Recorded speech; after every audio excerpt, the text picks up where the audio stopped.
AFE provides life-sustaining equipment to aircrew members stationed here at Laughlin Air Force Base. We also teach survival classes. Currently, I am working in main shop. I deal with inspecting, repairing, and maintaining helmets and harnesses, and occasionally G-suits. The helmets and harnesses are on a 30-day cycle, so those get inspected regularly, and then the G-suits are on a 120-day cycle. Typically, we do roughly around 8 pegs a day. Here in main shop. In shoot shop, I know they have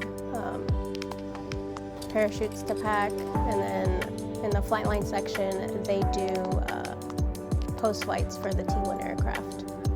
What I enjoy most about AFE is that I am able to contribute to the pilots who then go on to serve the Air Force mission.